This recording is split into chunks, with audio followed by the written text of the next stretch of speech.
लोणचं म्हणजे फक्त ताटातली चव नाही, तर घरात दळवणारा सुवास आणि आरोग्याची छोटीशी काठोडी.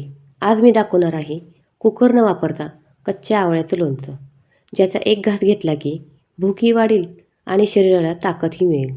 तर चला मग सुरुवात करूया घरच्या खास लोणच्याला. नमस्कार, मी सोनम्स रेसिपीमध्ये तुम्हा सर्वांचं खूप खूप स्वागत आहे. आज आपण आवळ्याचं लोणचं कसं करायचं ते पाहणार आहोत. त्यासाठी कुठेही स्किप न करता पूर्ण व्हिडिओ पहा. हे आहेत ताजे कडक हिरवेगार आवळे. आवळे आधी स्वच्छ धुवून घ्या व पूर्ण कोरडे करा. हे खूप महत्त्वाचं आहे, कारण ओलावा आला की लोणचं लगेच खराब होतं. थंडीच्या दिवसात आवळे का खावे? हिवाळ्यात सर्दी, खोकला, ताप पटकन होतो. आवळ्यात विटॅमिन सी भरपूर प्रमाणात असते. शरीराची ताकद वाढवतो आणि आजारापासून संरक्षण करते. आता आवळा कसा कापायचा ते नीट लक्ष द्या. आवळ्याच्या मधोमध सेंटरला एक सरळ रेष मारा. आवळ्याच्या आत असलेली कडक बी आहे ना, आता त्या बीच्या आजूबाजूने बाजूला फोडी कापा आणि ही बी पूर्णपणे वेगळी काढून टाका.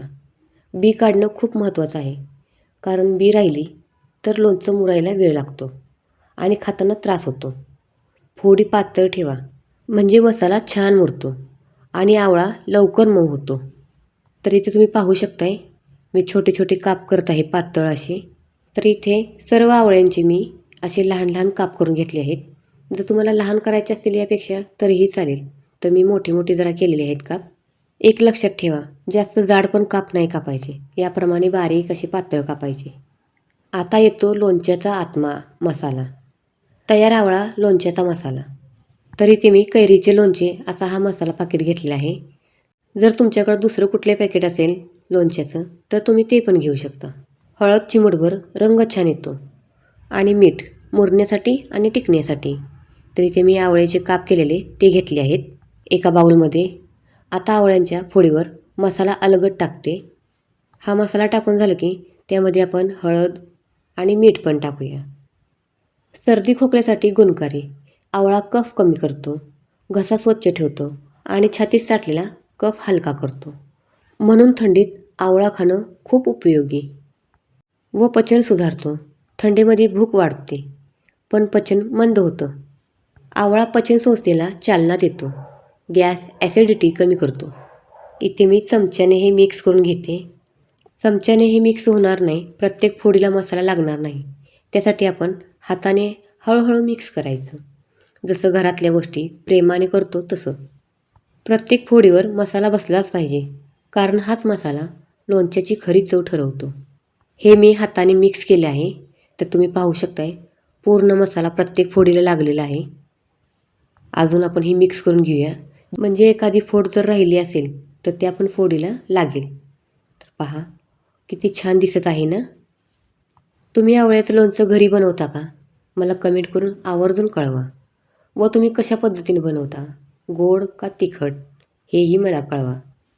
तुम्ही हा माझा व्हिडिओ कुठून पाहता, कमेंटमध्ये तुमच्या गावाचं नाव कळवा. आता याला छान अशी फोडणी देऊया. आता सगळ्यात महत्त्वाचं तेल. पावशेर आवळ्यासाठी अर्धा कप मोहरीचं किंवा शेंगदाणा तेल वापरलं तरी चालेल. गॅसवर मी फोडणीचं भांडं ठेवलं. ते गरम झालं की अर्धा कप मी तेल घातले आहे. तेल का घालायचं? लोणचं टिकण्यासाठी, मसाला खराब होऊ नये म्हणून, चव खोलवर मुरण्यासाठी. तेल तापल्यावर मी त्यामध्ये मोहरी घातली आहे. मोहरी छान तडतडली की त्यामध्ये घालूया जिरे. हे लोणचं बनवण्यासाठी अर्धा कप मी तेल घेतलेलं आहे. जर तुम्हाला जास्त घ्यायचं असेल तर तुम्ही जास्तही घेऊ शकता.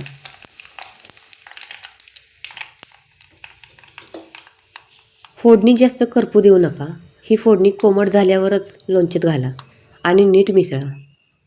आता येतो तो क्षण, जो पाहिला की आपोआप बालपण आठवतं. फोडणीच्या भांड्यात तापवलेलं, आता पूर्णपणे थंड झालेलं हे तेल हळूहळू लोणच्यावर ओतते. हे तेल फक्त मसाल्यावर पडत नाही, तर पडतंय आई आजीच्या आठवणीवर, उन्हात ठेवलेल्या लोणच्याच्या भरण्या, सकाळ सकाळी आजीचं हलकेच ढवळणं आणि जेवताना भाकरीसोबत तो एक खास घास. तर ही फोडणी गार झाली आहे. आता यामध्ये आपण घालूया. तेलाचा हे थर लोणच्याला फक्त टिकवत नाही, तर त्या जुन्या चवींना आजच्या स्वयंपाकघरात परत आणतो. तेल वरपर्यंत आलं पाहिजे, जसं त्या आठवणी आजही मनात वरच्यावर असतात. आता तेल घातल्यानंतर लोणचं मिक्स करताना या छोट्या टिप्स लक्षात ठेवा. पहिली टिप, तेल नेहमी थंड घाला. गरम तेल घातलं तर मसाल्यांची चव बदलते आणि लोणचं लवकर खराब होऊ शकतं. दुसरी टिप, मिक्स करताना जास्त जोर लावू नका. हाताने अलगद उलथापालथ करा, म्हणजे आवळ्यांच्या फोडी तुटत नाही आणि मसाला नीट चिकटतो. तिसरी टिप, मिक्स केल्यानंतर थोडं थांबा, 2 ते 3 मिनटं. या वेळेत आवळा तेल पितो आणि मसाला आतपर्यंत मुरायला सुरुवात होते. चौथी टिप, जर वर तेल कमी वाटलं तर थोडंसं अजून घाला. तेल वरती दिसलं पाहिजे. हेच लोणच्याचं संरक्षण कवच आहे. आणि शेवटची महत्त्वाची ट्रिक, लोणचं हाताने मिक्स करताना मनात एकच विचार ठेवा, हे लोणचं आपल्यासाठी नाही तर आठवणी जपण्यासाठी आहे. तर फायनली आपलं लोणचं झालेलं आहे. हे लोणचं 2 ते 3 दिवस उन्हात ठेवा. दररोज एकदा कोरड्या चमच्याने हलवा. 5 ते 7 दिवसांनी कडक आवळा मऊ होतो आणि लोणचं मस्त मुरतं. आवळ्याचे फायदे, हे लोणचं फक्त चविष्ट नाही तर आरोग्यासाठी खूप फायदेशीर आहे.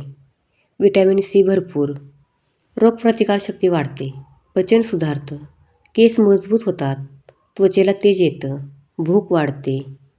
त्यासाठी लहानग्यांपासून मोठ्यापर्यंत सर्वांनी हे आवळ्याचं लोणचं खाल्लंच पाहिजे.